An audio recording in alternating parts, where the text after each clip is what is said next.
बिस्मिल्लाहिर्रहमानिर्रहीम अस्सलाम वालेकुम। आज के लेक्चर में हम लोग डिस्कस करेंगे कॉई स्क्वायर टेस्टिंग। हमारे क्वांटिटेटिव मेथड का लास्ट चैप्टर है ये कॉई स्क्वायर टेस्टिंग। ये बिल्कुल टेस्टिंग ऑफ हाइपोथेसिस हम लोगों ने जिस तरह से की थी उसी टेस्टिंग ऑफ हाइपोथेसिस का एक एडिशनल टेस्ट है। प्रीवियस लेक्चर में हम लोगों ने Z test and T test apply किया था। आज के लेक्चर में हम लोग अप्लाई करने के लिए जा रहे हैं कॉई स्क्वायर टेस्टिंग। तो इसकी डेफिनेशन देखें। Chi square testing is used to determine whether there is a significant difference between observed frequencies of results and the expected frequencies of result. It means that कि आप लोगों का एक क्यूएम का test होने लगा और आपसे कुछ एक्सपेक्टेशंस की गई कि आप इस क्यूएम के टेस्ट में 70% मार्क्स ऑब्टेन करेंगे। अब ये एक्सपेक्टेशंस हैं। एक्चुअल रिजल्ट हमारे सामने आ जाएंगे जैसे ही आप टेस्ट देंगे और उनके मार्क्स आपके सामने आ जाएंगे। तो फिर हमने देखना है कि जो हमने एक्सपेक्टेशंस की थी उनमें और जो एक्चुअल वैल्यूज हैं उनके दरमियान डिफरेंस क्या है। उस डिफरेंस को टेस्ट करना कॉई स्क्वायर टेस्टिंग कहलाता है। तो observed frequencies and expected frequency. Observed frequencies means actual values and expected means एक किस्म की एस्टिमेटेड वैल्यूज। इनके दरमियान डिफरेंस को हम लोग कॉई स्क्वायर टेस्टिंग के जरिए डिटरमिन किया करते हैं। अब कॉई स्क्वायर टेस्टिंग की कुछ प्रॉपर्टीज हमारे पास होती हैं जिनमें सबसे पहली प्रॉपर्टी हमारे पास आती है कि chi square testing is positively skewed. इससे पहले Z test T test symmetrical होते थे, bell shaped curve, normal distribution की तरह। लेकिन कॉई स्क्वायर टेस्टिंग हमेशा पॉजिटिवली सिक्योर्ड होती है। अब पॉजिटिवली सिक्योर्ड होने की वजह से इसकी जो रेंज है हमारे पास वो 0 टू इन्फिनिटी है। ये माइनस इन्फिनिटी टू इन्फिनिटी नहीं है, ये 0 टू इन्फिनिटी, मतलब कि नेगेटिव वैल्यूज नहीं है इसमें। और इसके अंदर जो रिजेक्शन रीजन होता है वो हमेशा upper tail, one tail, right hand side rejection region and left hand side acceptance region होता है हमारे पास। Chi square is one tail distribution. अब यहां पर देखिए rejection region, right hand side सारा rejection region and left hand side हमारे पास एक्सेप्टेंस रीजन होते हैं। इसके अंदर दो किस्म की टाइप्स हैं। कॉई स्क्वायर टेस्टिंग की दो टाइप्स हैं हमारे पास। एक हमारे पास होता है गुडनेस ऑफ फिट टेस्ट और दूसरा हमारे पास होता है टेस्ट ऑफ एसोसिएशन। न्यूमेरिकली तो दोनों सेम है, कैलकुलेशंस वगैरह दोनों की सेम है, लेकिन थ्योरेटिकली आपने ये चीज याद रखनी है कि कॉई स्क्वायर टेस्टिंग की दो टाइप्स हैं। एक गुडनेस ऑफ फिट टेस्ट और दूसरा टेस्ट ऑफ एसोसिएशन। अब अगर इन दोनों की बात करें तो भाई गुडनेस ऑफ फिट टेस्ट दोनों कंपैरिजन कर रहे होते हैं, दोनों कंपैरिजन कर रहे हैं। लेकिन गुडनेस ऑफ फिट टेस्ट जो कंपैरिजन करता है वो among theoretical distribution with the observed data from a sample। Theoretical distribution की का कंपैरिजन होता रहता है गुडनेस ऑफ फिट टेस्ट में, जबकि टेस्ट ऑफ एसोसिएशंस के अंदर एट्रीब्यूट्स का कंपैरिजन होता रहता है। एट्रीब्यूट्स का comparison, a test which allows the comparison of two attributes in a sample of data to determine if there is any relationship between them। अब देखें, जैसा कि स्मोकिंग करना या ना करना एक किस्म का एट्रीब्यूट है। स्मोकिंग की वजह से आपकी हेल्थ पे क्या इफेक्ट पड़ता है, आपका वेट कम होता है, ज्यादा होता है। तो इस चीज को हम लोग टेस्ट ऑफ एसोसिएशन की तरफ लेकर आएंगे कि स्मोकिंग करना एक किस्म का एट्रीब्यूट है, एक क्वालिटी है, राइट। और इसके इफेक्ट्स, इनका कंपैरिजन हम लोग देखेंगे। अब आप लोगों ने जो मैंने अंडरलाइन किया वरना सिर्फ इतनी बात याद रखनी है कि अगर थ्योरेटिकल डिस्ट्रीब्यूशन का कंपैरिजन आ जाए तो गुडनेस ऑफ इट, एट्रीब्यूट्स का कंपैरिजन आ जाए तो टेस्ट ऑफ एसोसिएशंस। अब बात करते हैं हम इनके हाइपोथेसिस की।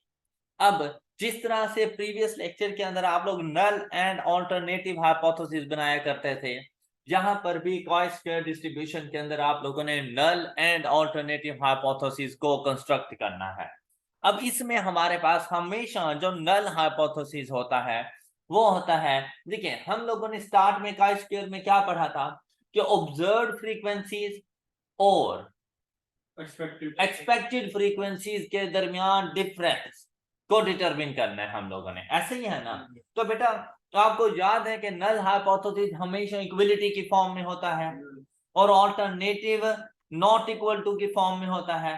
तो अगर इक्वल टू की फॉर्म में है it means that equal to की अगर फॉर्म में है नल हाइपोथेसिस, तो इसका तो यह मतलब हो गया ना कि भाई एक्सपेक्टेड फ्रीक्वेंसीज और ऑब्जर्व्ड फ्रीक्वेंसीज के दरमियान कोई डिफरेंस नहीं है, तभी तो इक्वल टू है। तो इसको स्टेटमेंट की फॉर्म में हम लोग कैसे लिखेंगे, there is no significant difference between the observed and expected frequencies. Alright, तो इसका ऑल्टरनेटिव क्या बन जाएगा, there is significant difference between observed and expected frequencies. अच्छा, इसमें ना हमेशा यही हाइपोथेसिस ही बनते रहती हैं, ये तीन किस्म के हाइपोथेसिस लिखे हुए हैं कि इन तीनों में से कोई सा एक हाइपोथेसिस बन रहा होगा। तो आपको फर्स्ट टाइप समझ आ गई है कि अगर हम लोग कंपैरिजन कर रहे हैं ऑब्जर्व्ड एंड एक्सपेक्टेड फ्रीक्वेंसीज का, तो उसका हमारे पास नल हाइपोथेसिस बनेगा, there is no significant difference between the observed and expected frequencies. जबकि ऑल्टरनेटिव हाइपोथेसिस में there is significant difference between the observed and expected frequencies. अब नेक्स्ट हमारे पास बात आती है कि यहां पर हम लोग एट्रीब्यूट्स के दरमियान एसोसिएशन को देख रहे होते हैं, रिलेशनशिप। अभी हम लोगों ने बात की रिलेशनशिप के दरमियान एसोसिएशन, एट्रीब्यूट्स के दरमियान एसोसिएशन हम लोगों ने देखनी होती है। अब ये चीज होती है कि क्या कोई एट्रीब्यूट किसी दूसरे के ऊपर डिपेंड कर रहा है या इंडिपेंडेंट है। जैसे हम लोग कहते हैं कि स्मोकिंग और वेट का relationship, weight of a person, इसका रिलेशनशिप, क्या weight of a person smoking के करने न करने के ऊपर असरअंदाज होता है या नहीं होता, डिपेंडेंट है या इंडिपेंडेंट है, इस चीज को हम लोगों ने देखना होता है। तो अगर हम लोग बात करें ना नल हाइपोथेसिस की, तो हम लोग कह सकते हैं the two attributes are independent, the two attributes are independent. तो इसका ऑल्टरनेटिव क्या बन जाएगा, और नॉट इंडिपेंडेंट या और डिपेंडेंट। ओके, तो दो एट्रीब्यूट्स या तो इंडिपेंडेंट होंगे या डिपेंडेंट होंगे।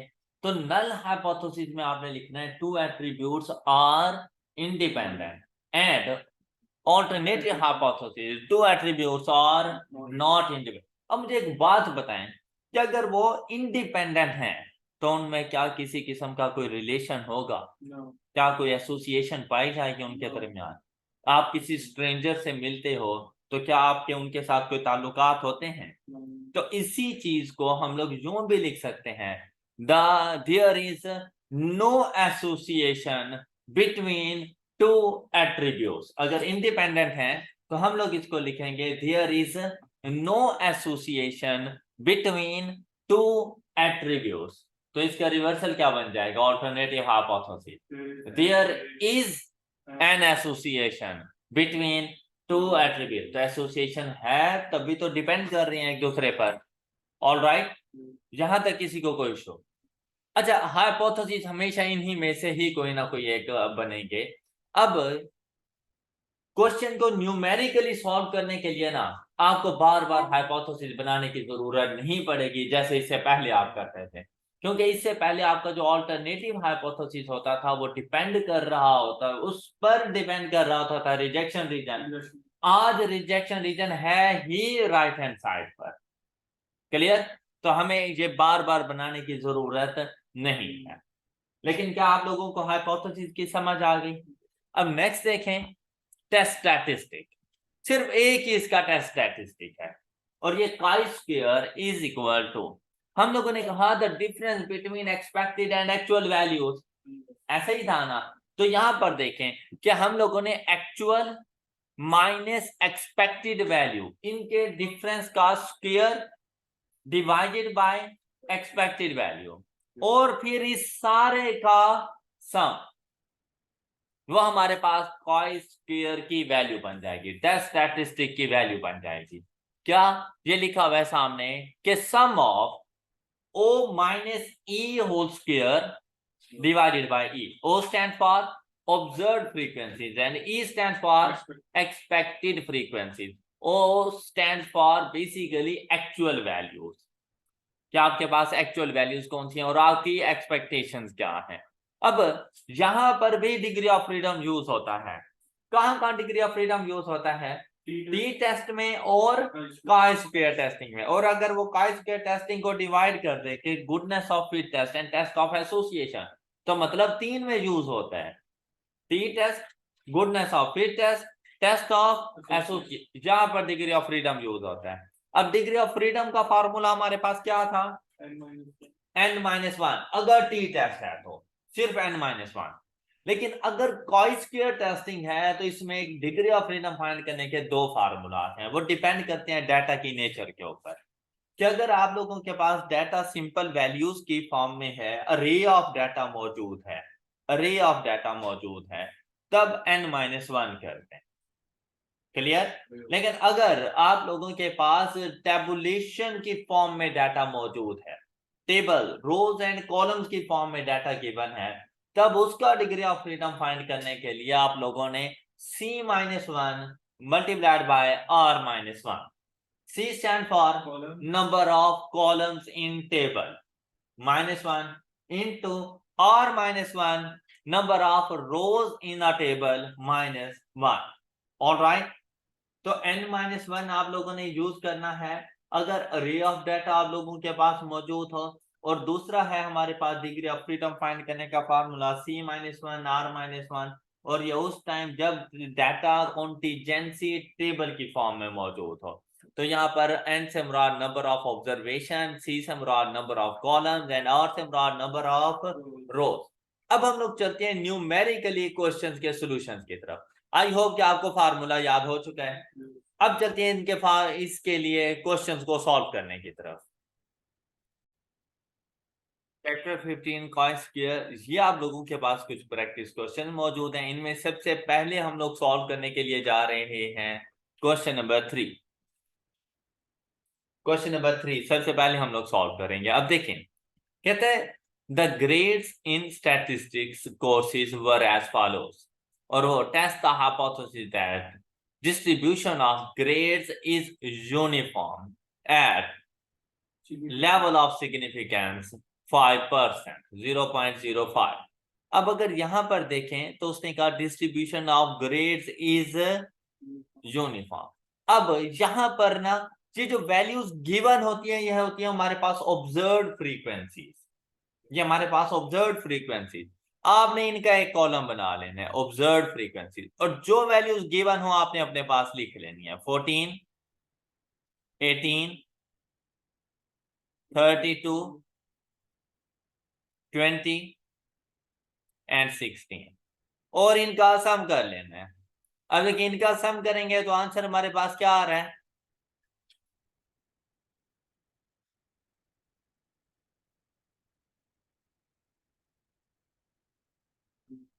राइट? अब आप लोगों ने एक्सपेक्टेड वैल्यूज को फाइंड करना है। एक्सपेक्टेड वैल्यूज के लिए क्वेश्चन में कोई ना कोई हिंट गिवन होता है, जैसा कि यहां पर क्या हिंट गिवन है? यूनिफॉर्म।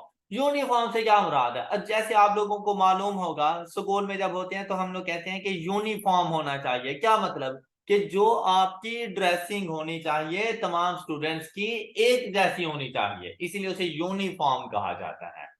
क्लियर?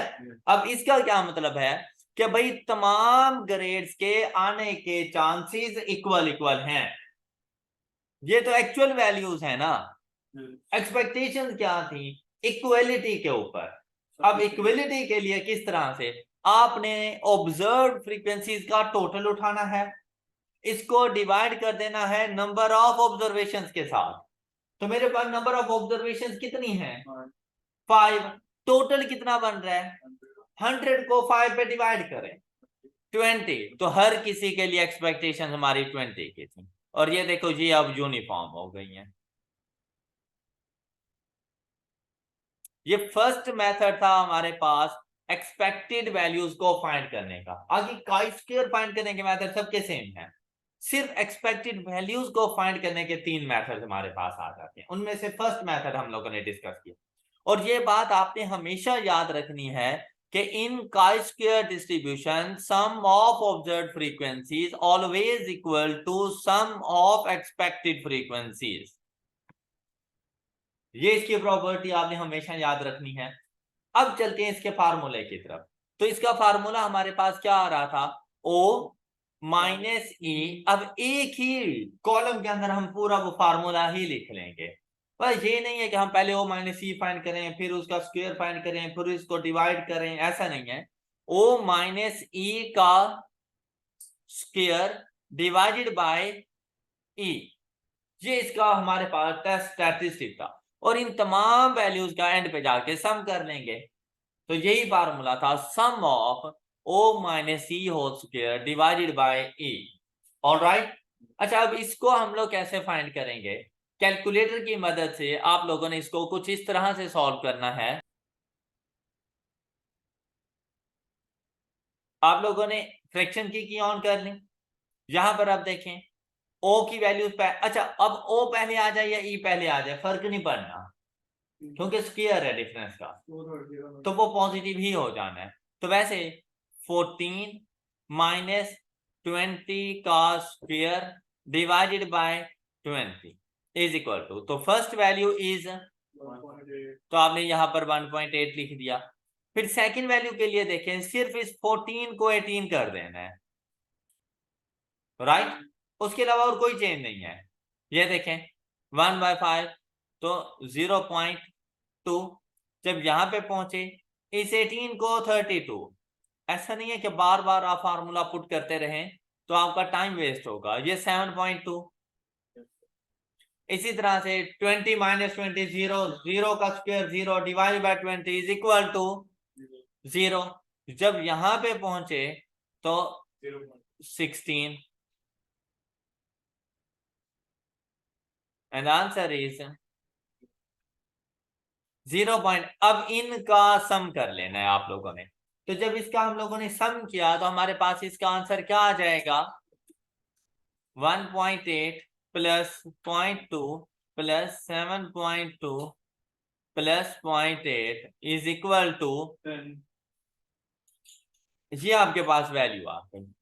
अच्छा, ये काई स्क्वायर की वैल्यू है, टेस्ट स्टैटिस्टिक की वैल्यू है, लेकिन ये ऐसी वैल्यू नहीं है जो हम लोगों ने कैलकुलेट की है। आफ्टर कैलकुलेशंस आई है ना, तो इस वैल्यू को कहा जाता है काई स्क्वायर कैलकुलेटेड। इसे क्या कहा जाता है, chi square calculated is equal to 10। अब चलते हैं डिसीजन की तरफ। तो उसके लिए हम लोगों ने कहा कि ये हमेशा हमारे पास कौन सी डिस्ट्रीब्यूशन होती है, पॉजिटिवली सिक्योर्ड डिस्ट्रीब्यूशन होती है ये, तो ये आ जाएगा। अब यहां पर ये वाला सारा इसका रिजेक्शन रीजन है। अब हमने इस वैल्यू को आइडेंटिफाई करना है कि भाई यहां पर हमारे पास कौन सी वैल्यू है, हमारी बाउंड्री लाइन कौन सी है। तो ये जो वैल्यू हमारे पास आएगी ये होती है काई स्क्वायर टैबुलेटेड। किसकी टेबल में से जाके देखो। उसके लिए आपको चाहिए एक तो इसका डिग्री ऑफ, ये लेवल ऑफ सिग्निफिकेंस। तो level of significance risk level कितना, 5%। और डिग्री ऑफ फ्रीडम, अब देखिए क्या डाटा टैबुलेशन की फॉर्म में है, नहीं। तो इसके लिए डिग्री ऑफ फ्रीडम क्या हो जाएगा हमारे पास, तो क्या आ जाएगा डिग्री ऑफ फ्रीडम हमारे पास, ये हमारे पास डिग्री ऑफ फ्रीडम आ जाएगा। अब इसके लिए अलग से टेबल मौजूद होता है, ये देखें काई स्क्वायर डिस्ट्रीब्यूशन, और ये देखो पॉजिटिवली सिक्योर डिस्ट्रीब्यूशन 0 से इंफिनिटी तक। ऑलराइट। और ये वाला एरिया हमारे पास रिजेक्शन रीजन है। ये बात क्लियर है।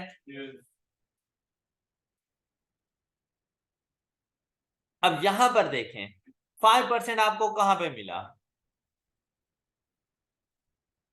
ये रहा 5%। और डिग्री ऑफ फ्रीडम क्या था आपके पास, इसके सामने वैल्यू देखें 9.488। इट मींस दैट ये जो वैल्यू है ना वो 9.488, जबकि हमारे पास, और ये जो वैल्यू इसे क्या कहा जाता है, काई स्क्वायर टैबुलेटेड। अब आपने काई स्क्वायर टैबुलेटेड का कंपैरिजन करना है काई स्क्वायर कैलकुलेटेड के साथ। तो देखें कहां पे जा रही है chi square calculated, rejection region में। रिजेक्शन रीजन में तो हम लोग क्या कहेंगे, एच नॉट इज रिजेक्टेड।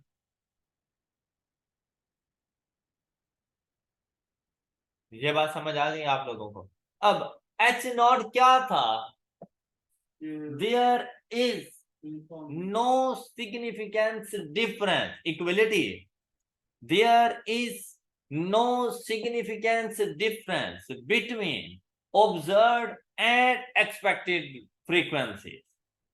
पहला पहला हाइपोथेसिस यही था ना। तो मतलब ग्रेड्स की जो हमारे पास डिस्ट्रीब्यूशन है वो यूनिफॉर्म है, डिफरेंस नहीं है, तो मतलब यूनिफॉर्म है। ऑल राइट, तो ये आपके पास का स्क्वायर कंप्लीट हो चुका है। इतना सा है का स्क्वायर। अब सिर्फ हमने ये देखना है कि एक मेथड तो ये हो गया एक्सपेक्टेड फ्रीक्वेंसीज को फाइंड करने का, तो दूसरा मेथड कौन सा है जहां पर एक्सपेक्टेड वैल्यू सारी इक्वल थी। क्या हर सिचुएशन में ऐसा होगा, नहीं ऐसा नहीं है। तो आपको बताएगा, जैसे क्वेश्चन नंबर 2 में देखें, सेम डाटा है A B C D, number of person, ये एक्चुअल वैल्यूज हमारे पास आ गई हैं। लेकिन अब देखें इनकी एक्सपेक्टेड वैल्यूज, तो उसने आपको परसेंटेजेस बता दी या रेशोज बता देगा। ये कहते हैं a market researcher believes that in a certain population the proportion of persons preferring brands A B C D of toothpaste are, मतलब ब्रांड ए को प्रेफर करने वाले 30% लोग हैं, ब्रांड बी को प्रेफर करने वाले 60% लोग हैं, ब्रांड सी के लिए 8% और ब्रांड डी के लिए 2%। तो आपकी एक्सपेक्टेशन यही है। अब आपने क्या करना है, आपने ऑब्जर्व्ड वैल्यूज का टोटल लेना है, उस टोटल को इन वैल्यू से मल्टीप्लाई करते जाओ। जब टोटल को आप 0.3 से मल्टीप्लाई करेंगे तो आपके पास ब्रांड ए के लिए एक्सपेक्टेड वैल्यू आ जाएगी। जब बी के लिए 0.6 से मल्टीप्लाई करेंगे तो बी के लिए एक्सपेक्टेड वैल्यू आ जाएगी। अब ये वाला क्वेश्चन आपके पास किस तरह से सॉल्व होना है, ये देखें। बहुत सिंपल सा कॉन्सेप्ट है, इजी कॉन्सेप्ट है।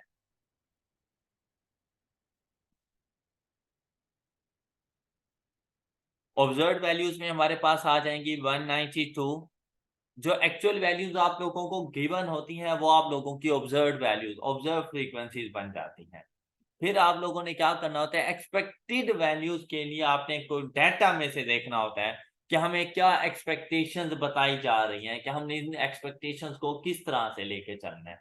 तो मोस्टली ऐसा होता है कि या तो वो यूनिफॉर्म का वर्ड यूज करके इक्वलिटी पे लेके आ जाता है, या अगर डिफरेंट डिफरेंट ऑब्जर्वेशंस होंगी तो आपको उनकी रेशोज या परसेंटेजेस या प्रोपोर्शंस बता देगा। तो उन प्रोपोर्शंस के मुताबिक जाके हम लोग फाइंड कर लिया करेंगे। जैसे बी के लिए 3, 42, 44, 22। अब सबसे पहले आपने इनका टोटल कर लिया। अब देखें अगर ये 600 है तो बेटा एक्सपेक्टेड वैल्यूज का टोटल भी 600, क्योंकि दोनों इक्वल होते हैं।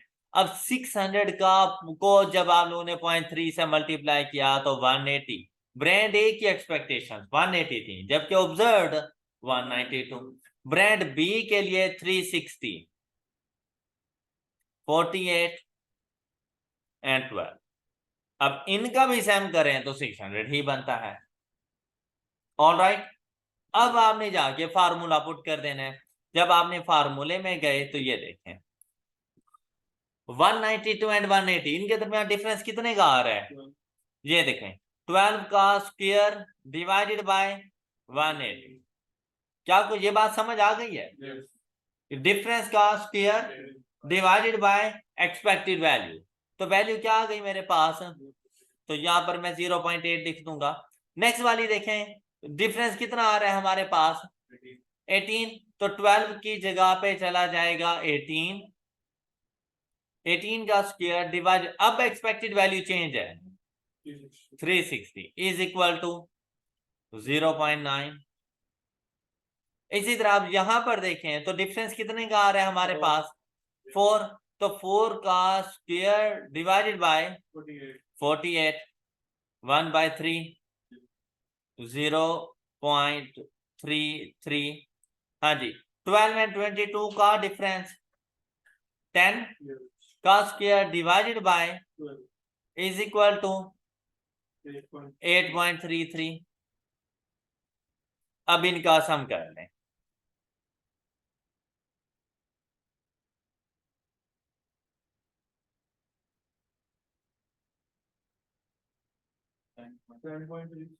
Ten point three six.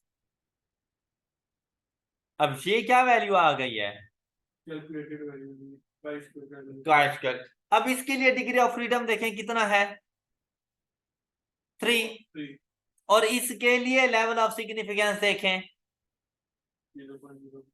1%। Table में गए 1% देखें यहां पर मौजूद है, और 3 डिग्री ऑफ फ्रीडम 11.345 वैल्यू आ जाएगी। अब यहां पर जो वैल्यू आपके पास आ रही है, ये जो कॉस स्क्वायर टेबुलेटेड वैल्यू है, वो आपके पास कितनी आ गई 11.345, जबकि हमारे पास कैलकुलेटेड वैल्यू कितनी है 10.36। कौन से रीजन में जा रही है वैल्यू, एक्सेप्टेड, तो एच नॉट इज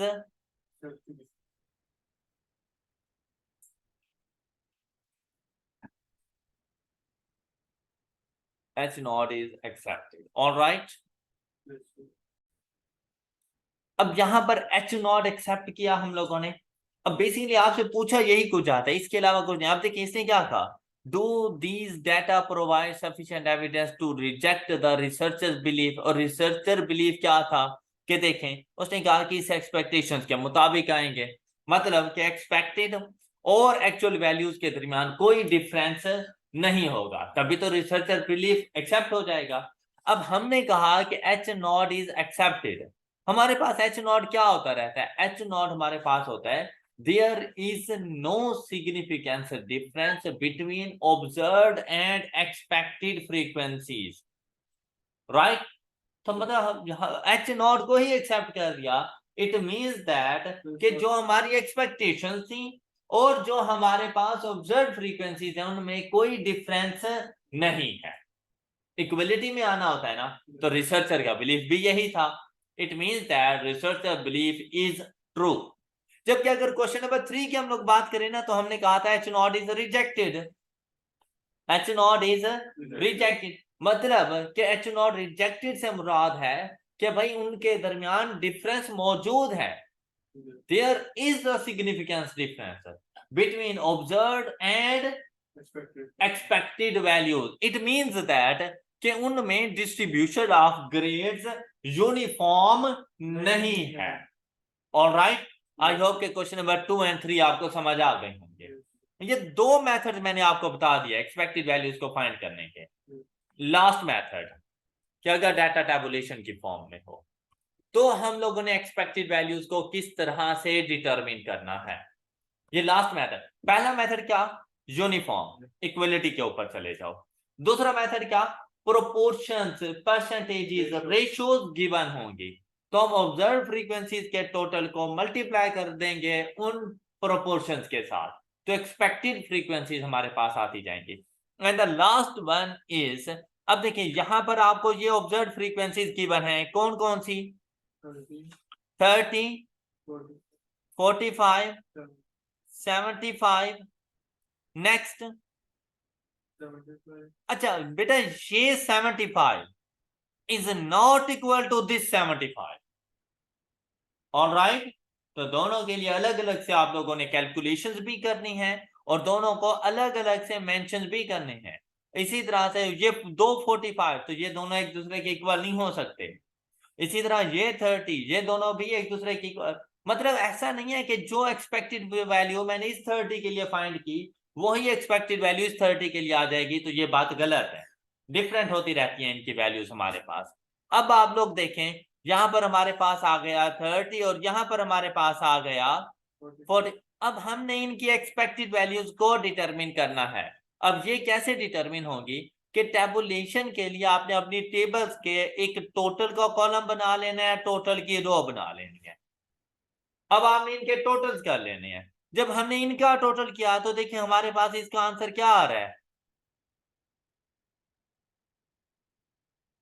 150, जी, अब इन कॉलम्स के टोटल्स करते जाएं। 125, हाँ जी, 75, एंड 120, अब चाहे इन दोनों का टोटल करें या इन तीनों का टोटल करें, इनका ग्रैंड टोटल हमारे पास कितना बन जाएगा।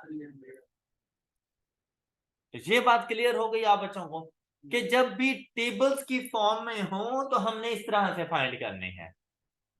अब जब आपने फाइंड करनी हो इस 30 के लिए एक्सपेक्टेड वैल्यू, इस 30 के लिए एक्सपेक्टेड वैल्यू, तो इस 30 की रो का टोटल मल्टीप्लाइड बाय इस 30 के कॉलम का total and divided by grand total. क्या इस 30 के लिए कैसे वैल्यू आ जाएगी, 150 मल्टीप्लाइड बाय 105 डिवाइडेड बाय 352.5।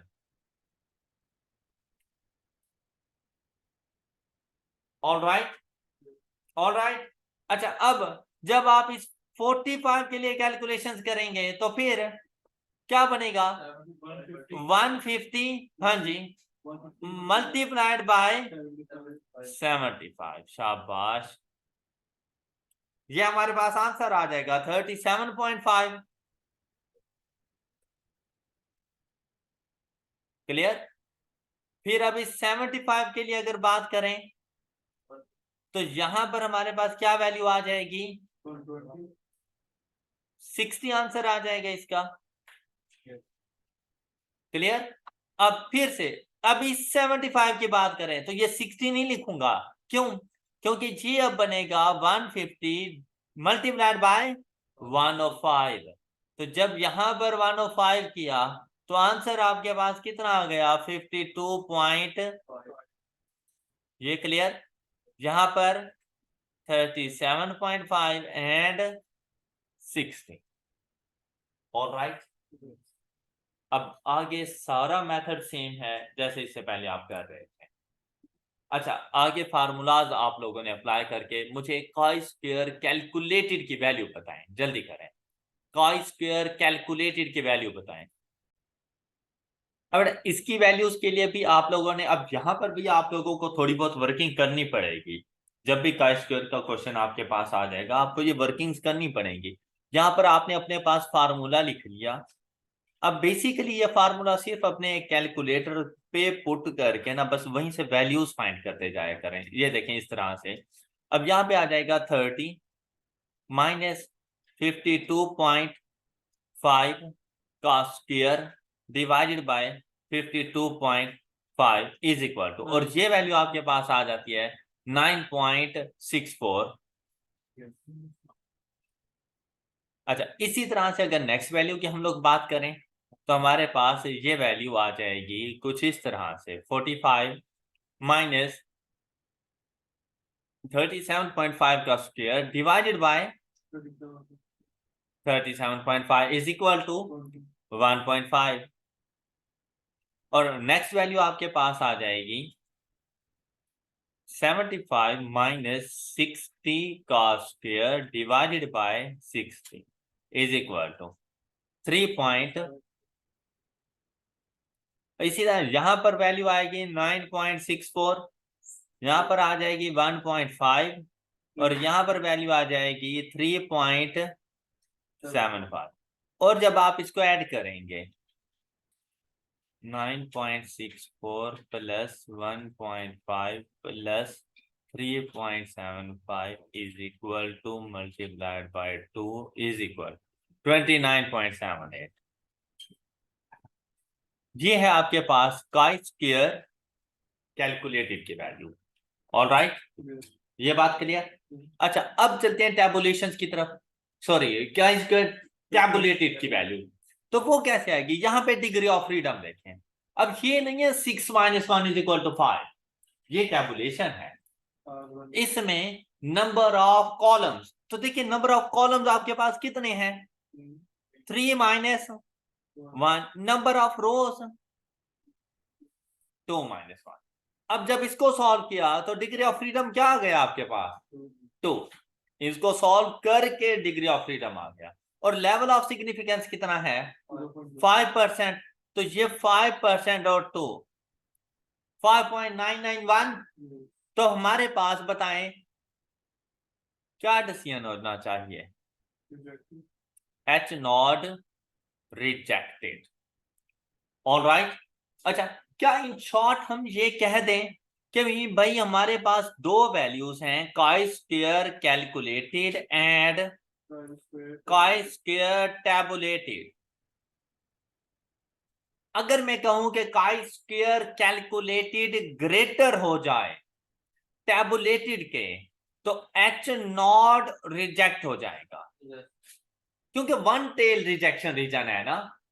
तो कैलकुलेटेड वैल्यू अगर टैबुलेटेड वैल्यू से ज्यादा हो जाती है तो आप लोगों ने H नॉट को रिजेक्ट कर देना है। और अगर ये कम हो जाती है, कम रहती है chi square calculated chi square tabulated के, ऐसी सिचुएशन में H नॉट एक्सेप्ट हो जाएगा। ऑल राइट, ये बात क्लियर हो गई सब बच्चों को? बेटा काई स्क्वायर यहां पर खत्म हो चुका है। अब सिर्फ एक छोटा सा पॉइंट है। अब चाहे आप लोग ने ये क्वेश्चन नंबर 4, 5, 6 ये करने की जरूरत नहीं है आप लोगों को। 4, 5, 6 करने की कोई जरूरत नहीं है, इसके ऊपर अपना टाइम ना वेस्ट कीजिएगा। ये टॉपिक जिस हद तक आपके पास आता है एग्जाम में, उससे ज्यादा हद तक आप लोग सीख चुके हैं। अब एक छोटी सी एडजस्टमेंट आपने करनी है। वो एडजस्टमेंट होती रहती है सिर्फ उस टाइम पर जब आपके पास contingency table of order 2x2 हो। मतलब अभी जब जो आप लोगों ने क्वेश्चन सॉल्व किया, क्वेश्चन नंबर 1, इसमें कॉन्टिजेंसी टेबल का ऑर्डर क्या था?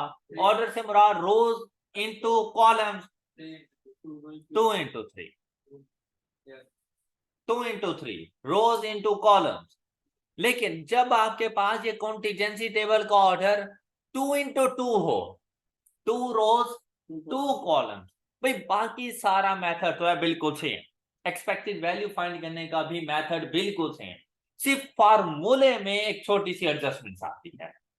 मतलब आपने अगर इनमें से सपोज हम कोई भी क्वेश्चन सिलेक्ट करें, क्वेश्चन नंबर 8 हम लोगों ने सपोज ये वाला क्वेश्चन सिलेक्ट किया, इसका टोटल, हाँ जी, इसका टोटल हमारे पास कितना आ जाएगा? 1 to 5। इसका टोटल, हाँ जी, ये और ये 150 और टोटल। अब देखिए ऑब्जर्व्ड वैल्यूज 70, 55, 30, 95। टोटल कितना? 250। इसका भी टोटल एक्सपेक्टेड वैल्यूज। लेकिन अब ये एक्सपेक्टेड वैल्यूज कैसे आएंगे? हाँ जी, 70 के लिए 125 multiplied by 100 divided by 250 is equal to 50। Clear? इस 55 के लिए अगर देखें तो ये हमारे पास आ जाएगा 75। फिर इस 30 के लिए देखें 50 और 95 के लिए देखें तो 75। ये बात क्लियर हो गई है। लेकिन अब यहां पर आकर जैसे ही आपने देखा कि contingency table of order 2x2 है, तो आपको एक छोटी सी एडजस्टमेंट करनी है, और वो एडजस्टमेंट है आपके पास कुछ इस तरह से। 2x2 contingency table, if data is presented into 2x2, 2 rows and 2 columns, contingency table. In this case, there is an adjustment made during the calculation of the chi-square value. भाई वो जब आप लोग काई स्क्वायर कैलकुलेटेड फाइंड करते हैं ना, तब आप लोगों ने एक एडजस्टमेंट करनी है of the data any numerical value O minus E का स्क्वायर नहीं, मतलब जो आप लोगों के पास ऑब्जर्व और एक्सपेक्टेड वैल्यूज के दरमियान जो डिफरेंस आ रहा होता है ना, उस डिफरेंस को आपने रिड्यूस कर लेना है 0.5 से, रिगार्डलेस ऑफ साइन।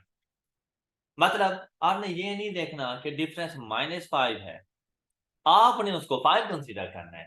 मतलब आपने ये देखना है कि डिफरेंस कितने का है, नेगेटिविटी के बगैर। डिफरेंस आ गया ना सपोज 5 का, आपने उसको रिड्यूस करना है 0.5 से, तो क्या आंसर आ जाएगा? 4.5 का जाके स्क्वायर लेना। और अगर डिफरेंस आ जाए -5 का, तो नेगेटिविटी को इग्नोर कर देना, तो 5 ही लेना, 4.5 का ही स्क्वायर जाएगा। मतलब ये ना हो कि -5 माइनस 0.5 इज इक्वल टू -5.5, ये नहीं करना। आपने डिफरेंस को 0.5 से रिड्यूस करना है। इसी वजह से हम लोग इसके साथ मॉडुलस का साइन लगा देते हैं कि आपने नेगेटिव वैल्यूज को भी पॉजिटिव कंसीडर करना है। तो अब इसका देखिए फार्मूला क्या बन जाता है, देखिए सेम फार्मूला है, सिर्फ ओ माइनस ई के साथ मॉडुलस का साइन, ताकि आपने यहां से एक पॉजिटिव वैल्यू निकालनी है। इसका मतलब ही यही होता है कि all values in positive sign. अच्छा, उसमें से माइनस करना है 0.5 और फिर जाके उसका स्क्वायर लेना है, and divided by E, expected value. Alright, clear?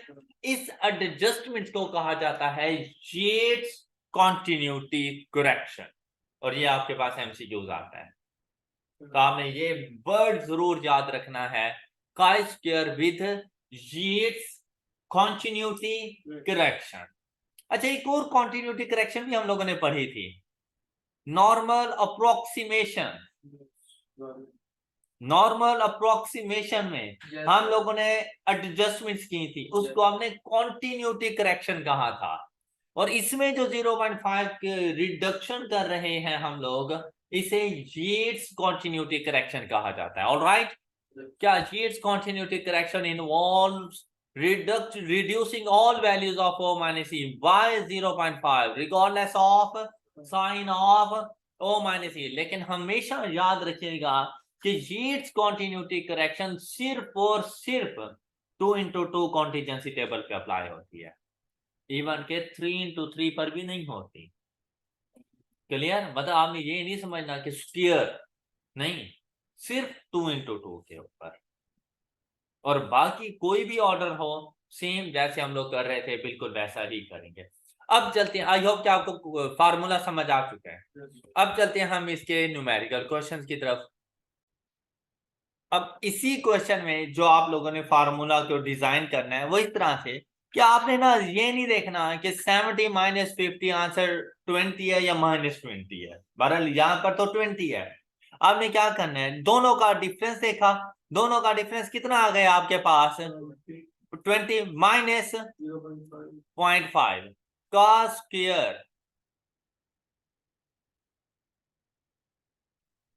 अब यहां पर आपने इसका स्क्वायर लेना है, divided by 50 is equal to, तो देखिए आंसर क्या आ गया हमारे पास, 7.605। इसी तरह से यहां पर देखें, अब बजाहिर 55 माइनस 75 इज इक्वल टू -20, लेकिन हम लोगों ने क्या लेना है, 20 minus 0.5 cos square and divided by 75, 5.07।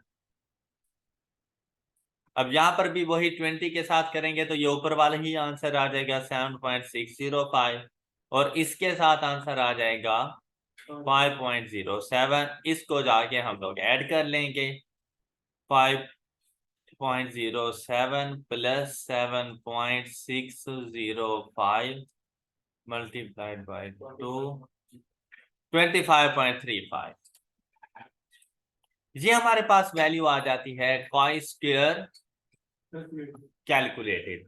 अब अगर हम लोग बात करें इसकी, काई स्क्वायर टैबुलेटेड की, तो वो हमारे पास हमेशा याद रखिएगा कि अगर आपके पास 2x2 कॉन्टिजेंसी टेबल का ऑर्डर हो तो ऐसी सिचुएशन में इसका degree of freedom always equal to 1 होता है। तो देखें 2 - 1 2 - 1 इज इक्वल टू 1, राइट। अब यहां पर देखें क्या हमारे पास लेवल ऑफ सिग्निफिकेंस 5% और 1 के लिए क्या वैल्यू आ रही है 3.841, हमारे पास क्या आ रही है तो एच नॉट रिजेक्टेड।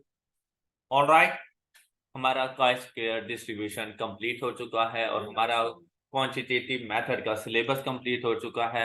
अल्लाह ताला आप लोगों को कामयाब करे। अपना बहुत सा ख्याल रखिएगा। अल्लाह हाफिज।